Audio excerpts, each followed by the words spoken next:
아멘. 요한복음 10장은 어떤 말씀의 맥락에 있냐면 그 10장 전에 어떤 일이 있었냐면 그 바리새인들이 싫어하는 부류가 있어요. 뭐 문둥병자 아니면 죽은 사람들, 그리고 그런 부류에 속한 게 누구냐? 맹인이었어요.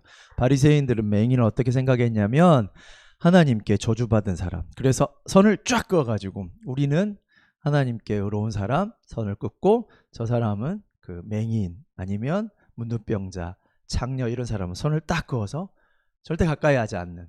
그런데 누구를 고치셨냐면 예수님이 그 맹인을 그냥 고친 것도 아니고 그를 찾아가서 고치시고 이게 사건이 됐어요. 그래서 예수님이 인기를 끌면 안 되니까 바리새인들이 그 맹인을 추적해서 야 고백해라, 네 고친 사람이 누구냐 막 이렇게 논쟁이 있어서 나중에 이 맹인이 열받아가지고 난 잘 모르겠고 그 사람 내 눈 뜨게 해주셨다고, 그분이 진짜 좋은 사람인 거 맞는 것 같다고. 그러니까 이제 바리새인 열받아가지고 너 아무한테도 가서 그 이야기 하지 마라고. 그래서 무슨 위협을 주냐면 그때 당시는 종교랑 사회가 거의 일치했기 때문에 너 자꾸 가서 예수님이 니는 고쳐줬다 이런 말 하면 너 우리 커뮤니티에서 탈퇴시킬 거야 이렇게 하고 있는데, 이 사람이 정말 대단하게 난 잘 모르겠고 그분이 내 눈을 뜨게 해주신 거 맞다 이런 이야기를 9장 앞에 해요. 그리고 더 놀라운 거는 그걸로 끝나는 게 아니에요. 그 사람들이 싫어하고 거들떠 보지 않는 그 맹인을 예수님이 다시 찾아가요. 그 사람을 위해서. 그리고 그 사람에게 뭐라고 하냐면 네가 성경을 통해서 그렇게 기다리던 너의 구원자 앞으로 오신다고 하는 그 메시아 누군 줄 아니? 그러니까 잘 모르겠어요. 네가 만난 나 있잖아. 너희가 아무도 관심 없고 누구도 거들떠 보지 않는 너 같은 사람을 찾아간 나, 네가 기다렸던 그 구원자가 바로 나 같은 사람이야. 그리고 나야. 하니까 그 사람이 뭐라 하냐면 내가 당신을 그 그리스도 구원자로 믿겠습니다 하고 이어지는 말이 오늘 말이에요. 그러면서 예수님이 뭐라 하냐면 바리새인들이 그렇게 기다린다고 하는 구원자 그리스도 하나님, 그리고 그 사람들은 왜 모를까? 너는 왜 알까? 이런 이야기를 하면서 오늘 이 이야기를 하는 거예요. 나는 선한 목자고 나는 양의 문이다 이렇게 하면서 오늘 이야기를 여러분이 읽으신 거예요. 그래서 이번 주가 추수감사주의이기도 해요. 정말 뭐를 감사해야 될까? 그래서 제가 제목을 잡기를 우리가 진짜 감사해야 될 거는 하나님이 우리를 감싸 안으시는 그 은혜에 있지 않을까라는 생각을 해봤어요. 저번 주 한 주 좀 생각해 보면서 되게 좀 웃긴 영상이 하나 있어서, 영상은 아니고 여러분 잘 아는 짤이죠? 처음 본 것 같이 열대 보면 절대 안 되는데 다 한 번씩 봤죠? 역시 우리 재건교회 아이들은 텔레비도 안 보고 저만 쓰레기죠 항상. 이 무슨 장면 같아요? 인강이에요. 실제 있었던 되게 비싼 인강인데 인강 중에 한 명이 나간 거야. 이 세계 되게 탑 강사인데 놀란 거죠. 왜 나갈게요? 누가 말했어? 누가 말했어요 정답을? 아니에요, 수시 합격했어요. 인강이고 뭐고 필요 없어. 수시 합격했어요. 그 자리에서 일어나서 나가가지고 되게 놀라가지고 애들한테, 나머지 애들한테 물어보고 이거 왜 쟤가 왜 나갔어요? 방금 문자 수시 합격했대요. 그러니까 나간 거예요. 우리 보면서 그 지성이랑 혜원이 생각나더라고요. 고생 많이 했어요. 오늘 다시 말씀으로 돌아가서 어떤 일이 있었냐면 그 유대인들에게 오랫동안 바벨론의 포로 생활에 지쳐 있을 때 하나님이 에스겔이라는 선지자를 보내서 그 시대 상황도 똑같았어요. 너무 막막한데 하나님의 말씀, 그리고 하나님의 말씀과 마음을 전달해 줄 하나님의 선지자가 없었을 때 에스겔에게 찾아와서 하나님 뭐라고 약속했냐면 내가 곧 나의 마음과 하나님이 어떤 분인지를 보낼 선지자를 보낼 거야. 그러면서 에스겔을 통해서 뭐라고 그랬냐면 이 세상에 내가 내 양을 제발 돌봐주라고 그렇게 지도자를 세우고 내 양 좀 먹이라고 보냈는데 이 백성의 지도자들이 뭐 했냐면 이 양들은 연약하고, 여러분 꼭 집에 가서 읽어보세요. 에스겔 34장 되게 중요한 장인데 거기에 보면 알아요. 내 양들이 연약해 있고 병들고 어떤 애들은 다쳐가지고 상해 있고 어떤 양들은 쫓기고 있고 어떤 양들은 잃어버린 딱 처지에 놓여 있는데 그 사람을 돌봐주려고 하나님이 이스라엘의 목자를 보내줬어요.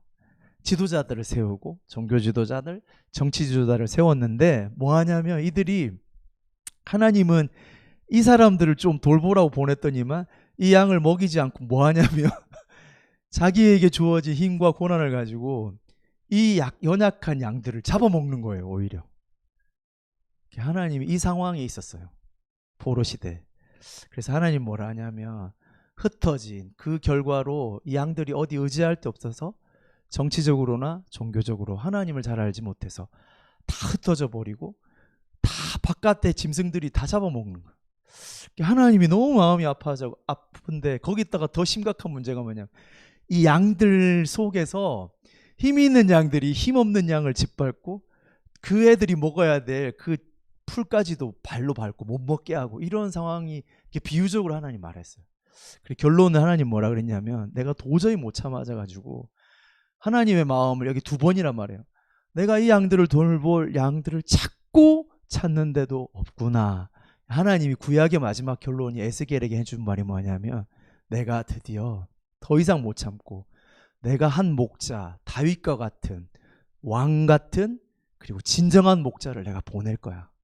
그 목자가 오면 동시에 무슨 일이 일어나냐면 나 여호와가 그들의 하나님이 될 일들을 에스겔아 말해라. 이게 구약을 거의 지배하는 이스라엘 속에 머릿속에 있는 목자의 개념이었어요. 여러분 그래서 우리가 예수님을 선한 목자라고 할 때는 이 에스겔에 오랫동안 기다렸던 그 유대인들은 다 알고 있었어요. 그 모습으로 오신 거였어요. 다윗의 진정한 그 다윗이 돌봤던 목자 같은 그리고 그 시대의 진정한 왕 같은 분 그리고 그분을 제대로 만나면 여호와 하나님이 우리를 하나님이라는 걸 백성이 깨닫게 될 그분을 내가 도저히 너 이상 못 참겠고 내가 직접 할 거야. 이걸 에스겔을 통해서 말해줬어요. 그래서 어떤 일이 벌어졌냐면 오늘 예수님이 그 배경으로 말해주는 거예요. 이스라엘의 이 시대에 이 양을 치는 거 여기가 동굴 같은 데가 있으면 이스라엘 사람들은 이런 그 돌로 울타리를 만들어서 통로를 만들고 마을에 양들을 좀 공동으로 쳐줬어요. 그 시대에는 양 치는 게 특별한 게 아니라 집에 보통 2-3마리 한 4-5마리를 키웠어요. 키워야 거기서 젖도 얻고 버터도 만들고 치즈도 만들고 겨울에 옷도 입고 해서 집에 다 웬만큼 양들을 키웠는데 그 양을 위해서 내가 또 헌신할 수 없잖아. 그러니까 공동으로 마을에 몇 명 세워서 이렇게 쳐줬어요.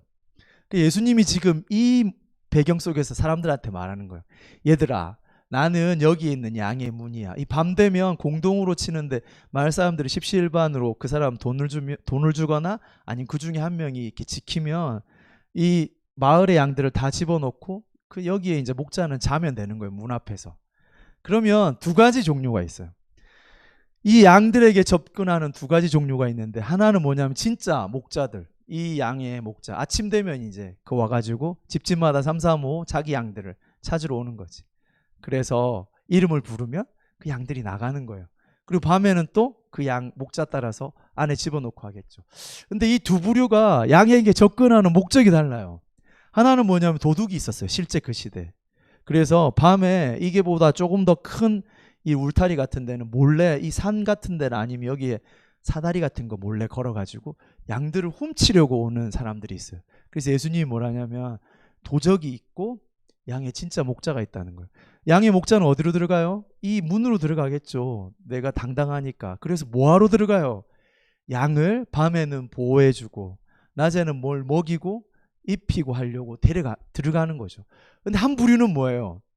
양에게 가긴 가는데 뭐 하려고? 훔치려고. 그래서 예수님 말하는 거예요. 도둑은 이 양들에게 가긴 가요. 양들을 만나고 양들에게 친근히 접촉을 하는데 목적이 뭐냐면 그 양을 이용해서 뇌를 배불리려고. 그래서 예수님이 뭐라냐면 2 사람이 양하고 접촉하는데 한 사람은 이 도둑과 강도 같은 자를 에스겔 시대도 그랬고 로마 시대도 그랬고 정치 지도자 아니면 이 셋에 싹 갈아엎어야 돼. 혁명 지도자 아니면 종교 지도자들. 하나님은 말이야 아까 맹인했던 것처럼 저런 사람들을 싫어해요. 나같이 힘있고 의로운 사람만 하나님 할 수 있어라고 종교 지도자들이 대중의 마음을 얻어서 뭐하냐면 자기 배만 불리는 거예요.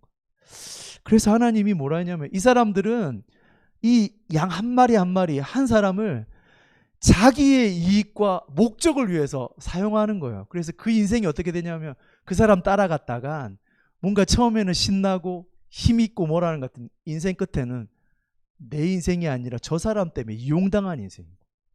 그래서 어떻게 되냐면 그 사람의 인생이 죽음과 피폐해지는 거예요.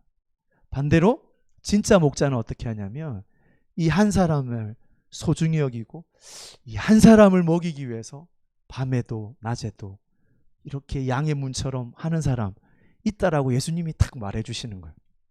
그래서 다음에 뭐냐면 예수님이 또 못 알아먹는다고 하니까 양의 문 말고 나는 선한 목자야. 그리고 이 시대에 이제 이야기를 또 해주는 거예요. 그 시대 아까 말했잖아요. 대부분은 이게 돈 받고 알바생들이었어요. 그래서 이거는 지금 까는 게 아니에요. 이 성경에서 쌓고 나면 나쁜 이미지도 많이 쓰지만 요한복음 10장에서는 까는 게 아니에요. 그 시대 다 이랬어요. 그리고 심지어 그 시대에 이렇게 법전이 많이 나와 있는데 거기에 보면 이렇게 나와 있어요. 알바생들, 그 목자 알바생에게 이렇게 말했어요. 늑대가 한 마리 나타나면 혹시 네가 싸워도 되는데 두 마리 이상 나오면 뭐라고 법으로 나와 있냐면 톡 껴라. 왜냐하면 양이 중요해요. 알바생 목숨이 중요해요. 알바생 목숨이 중요하잖아. 아이고 그 늑대하고 싸우다가 그게 죽으면 어떡해. 그래서 법으로 아예 나와 있어요. 알바생들은 늑대 한 마리는 어떻게 네가 해보다가 안 될 것 같으면 톡 껴라. 그래서 양이 한 마리 죽든 두 마리 죽든 네가 물어줘야 될 건 아니야 라고 법으로 나와 있어요. 근데 예수님이 그런 법이 흥한한 사회에서 자기를 뭐라고 소개하냐면 나는 알바생으로 그렇게 고용된 그런 사람이 아니라 나는 선한 목자란다 이렇게 말해주시는 거예요. 왜냐하면 이 알바생은 양이 내 거 아니에요. 우리 집에서 기른 양 아니에요. 돈 받고 대리로 길러준 거. 그러니까 당연히 이리가 나타나서 잡아먹으면 내가 목자도 아닌데 잠시 그냥 시간당 8,000원 받고 일하는데 내가 그 목숨을 왜 걸어. 당연한 거잖아요. 예수님 말하는 거. 싹 저의 알바생은 당연히 지 양도 아니고 원래 본업도 그거 자기 거 아니야. 주인 아니야. 도망가는 게 당연해. 나는 돈 받고 일하는 애가 아니야. 나는 저 양의 주인이고 게다가 나는 선한 목자라서 이게 이리가 나타나든 곰이 나타나든 나는 한 마리를 위해서 내 목숨을 내어놓고 싸우는 선한 목자란다. 이렇게 예수님이 사람들에게 그 시대 사람들에게 그 하나님의 마음을 자꾸 이야기해 주는 거예요. 그러면서 아까 우리가 돌아갔던 이야기를 하면서 오늘 우리가 읽었던 이야기를 하면서 좀 전에 뭔 이야기를 하냐면 그러면서 예수님이 그 14절 이후에 내가 왜 이렇게 목숨을 바치는지 아니 얘들아 하면서 말해주는 말이 뭐냐면 뚱딴지 같이 왜 근거를 어디서 가져오냐면 하나님이 그런 분이라는 거예요. 내가 너희를 아는 거하고 뭐가 똑같은 줄 아니? 하나님 아버지가 그 아들인 나를 아는 것과 똑같고 그 하나님 아버지가 나를 대해주는 것처럼 나도 너희에게 대해주고 있어라고 말해주는 거예요. 그건 뭐라냐면 아까 말했죠. 이 선한 목자 같은 사람이 누군지를 지금 계속 말해주는 거예요. 사람들한테. 사람들은 오해했어요. 사람들은 그 시대의 종교 지도자들이 잘못 알려준 것처럼 뭐라고 생각했냐면 자기들 맹인과 같이 힘없는 자를 하나님이 어떤 분이라고 생각했냐면 선 그어가지고 넌 저기 밖에 있고 그래서 나한테 가까이 오려면 좀 더 노력하고 바르게 하고 그래야 돼 라고 자꾸 종교 지도자들 정치 지도자들 하나님을 오해시키는 거예요. 근데 하나님 예수님은 뭐라고 했냐면 하나님은 그런 분이기 전에 너희가 알아야 될 게 있어. 하나님은 내가 너희에게 하듯이 선한 목자야. 내가 왜 너희한테 이렇게 한 줄 아니? 하나님이 나에게 그렇게 하시는 분이고 하나님이 너희에게 그렇게 하시는 분인데 너희가 오해하고 자꾸 이런 사람들에게 가려져서 하나님이 나를 보낸 거란다 라고 하시면서 뭐라냐면 이 선한 목자 내가 너희를 이렇게 정말로 아끼고 목숨을 내어놓는 이유는 하나님 아버지가 나와 늘 그랬고 그 하나님 아버지가 너희와도 똑같단다라고 한 말씀하는 거예요. 그래서 요한복음 시작할 때 이 말 한 거예요. 하나님이 유대인 너희를이 아니라 하나님 잘 알지도 못하고 저 바깥 아웃사이더에 있는 세상 모두를 이처럼 사랑한다고 요한복음 시작부터 말한 거예요. 그런데 이걸 누가 가려요? 아까 말했듯이 이 시대 바리새인들은 맹인을 어떻게 봤냐면 우리는 거룩한 의인이고 맹인 쟤들은 오염되고 죄인이야. 그래서 어떻게 하냐면 이 바리새인과 유대인은 줄을 꺼요. 쭉 맹인, 유대인 아닌 이방인. 그래서 뭘 가르쳐주냐면 우리만 하나님의 소속이고 그래서 우리가 같이 있고 너희는 반대로 되면 줄 거면 무조건 울타리 밖에 있는 애들은 다 죽어야 되는. 우리한테 오려면 어떻게 해야 돼요? 선을 행하거나 하나님 위해서 어떤 헌신을 하거나. 되게 좋은 말들을 많이 하는데 그 깊은 곳에 하나 빠진 게 뭐냐면 하나님이 그렇지 못한 자격 없는 자들을 얼만큼 사랑하는 선한 목자와 같은 하나님이라는 걸 말해주지도 않는데 그 이유가 뭐냐면 자기들이 경험해 본 적이 없기 때문에 그래요. 자기들이 세상적으로 자기들이 읽는 방식으로 성경을 읽을 때 발견하지 못한 하나님 때문에 사람들한테도 그렇게 말한 거였어요. 그래서 예수님이 뭐라 아까 말했잖아요. 9절에 뭐라냐면 이 사람을 쫓아내요. 그러니까 이 예수님은 어떻게 하냐면 그 쫓아낸 자를 어떻게 하냐면 그 사람이 쫓아냈다 하는 말을 들으시더니 그를 찾아가 만나세요. 그게 에스겔서가 기대했던 하나님, 장차 오시기로 했던 다윗의 목자 같은 왕 같은 그분이었던 거예요. 사람들은 줄꺾기에서 밀어내는데 하나님은 그 소외되고 아까 처음에 에스겔이 말했던 것 상하고 쫓겨나고 힘없고 연약한 그 양을 찾아가는 하나님이 그토록 원하시는 이렇게 힘들고 방황하고 아무도 거들떠보지 않는 양을 아무도 찾지 않는데 내가 언젠가는 다윗의 목자 왕을 보내서 그리고 내가 직접 가서 그들을 챙기고 다시 회복하겠다고 한 그 약속의 주인으로 예수님이 오신 거예요. 그래서 여러분 마지막으로 우리가 기억해야 될 것이 있어요. 예수님 뭐라 그랬냐면 나는 심판하러 왔다. 이게서 불로 내리고 칼로 죽이고 이런 심판이 아니라 여기서 헬라어 원어는 뭐냐면 판결해 주는 거예요. 뭘 판결해 주냐면 너희들의 오해. 그 당시 종교 정치 지도자들이 꿈꿨던 하나님은 성경에 나타난 예수님과 전혀 다른 거예요. 자기들이 꿈꾸는 대로 바리새인들은 행동했어요. 그래서 예수님이 내가 심판하러 왔어. 보지 못하는 자. 이게 누구냐면 맹인 같은 사람들.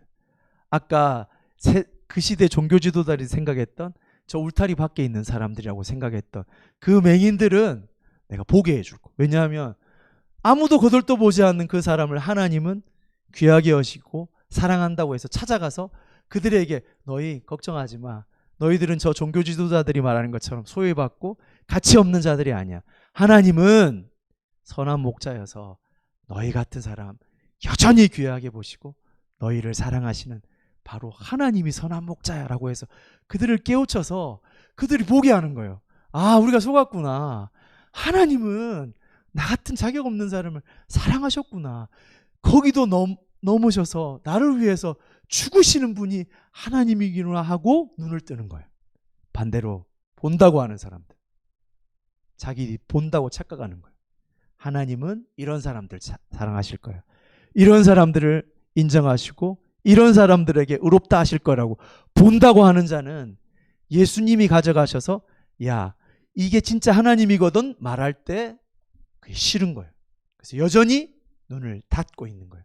그래서 이사야가 예언한 대로 이 사람들은 본다고 말하는데 예수님이 딱 하셔서 못 보는 것처럼 그 상태에서 헤어나지 못하는 거예요.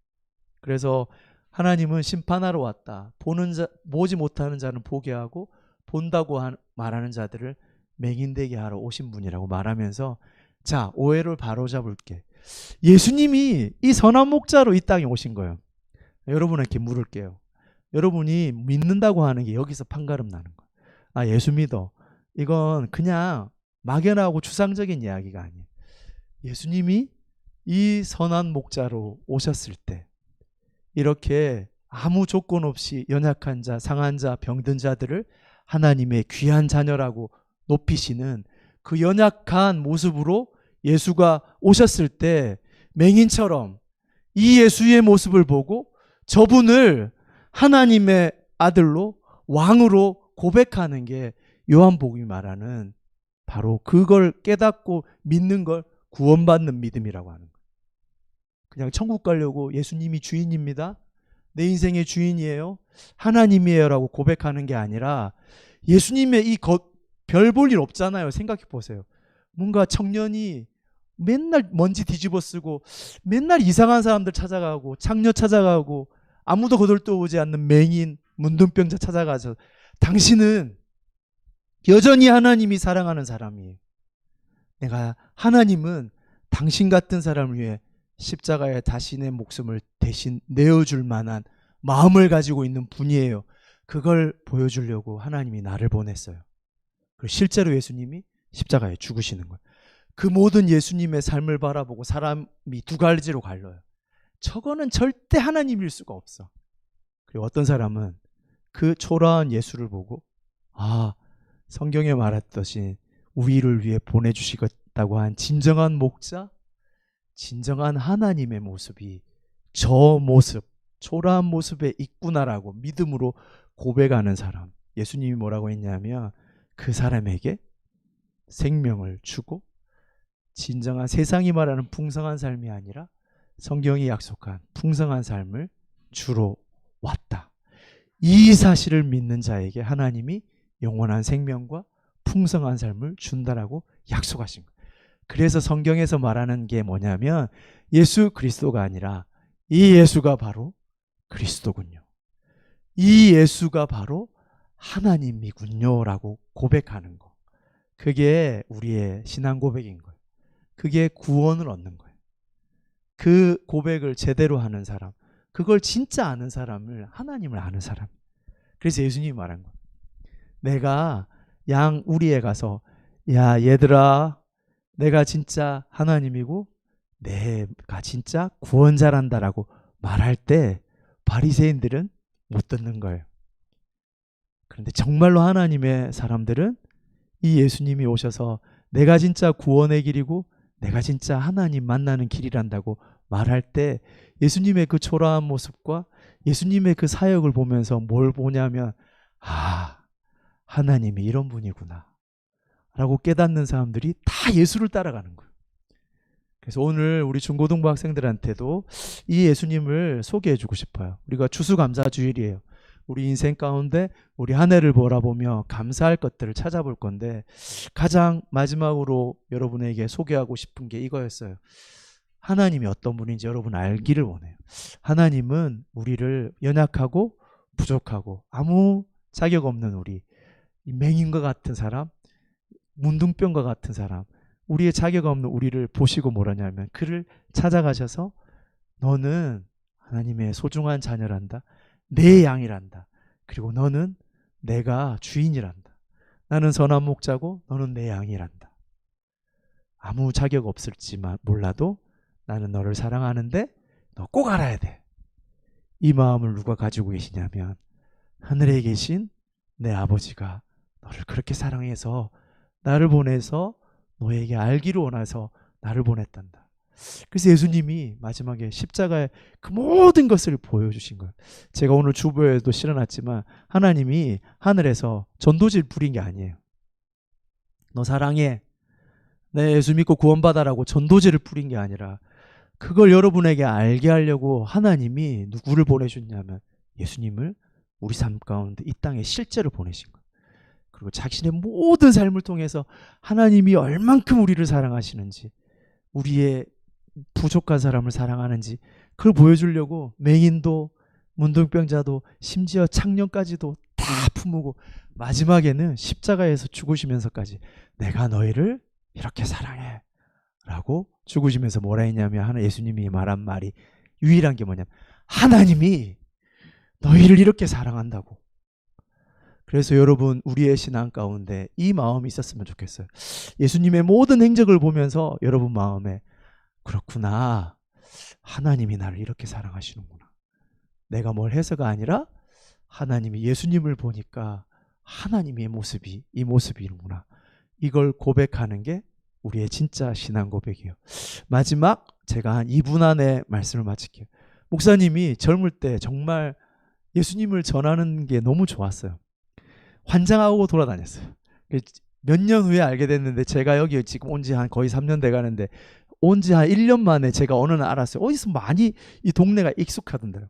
왜냐하면 제가 대학교 때 여기 무당천에 전도하려고 왔던 데가 이 뒤에 지금 다 허물어진 거기에 무당천에 전도하러 왔었어요.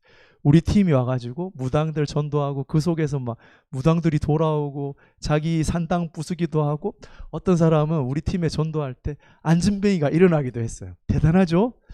근데 제가 정말 솔직하게 이 요한복음 10장 말씀 앞에 제가 무너진 적이 있어요.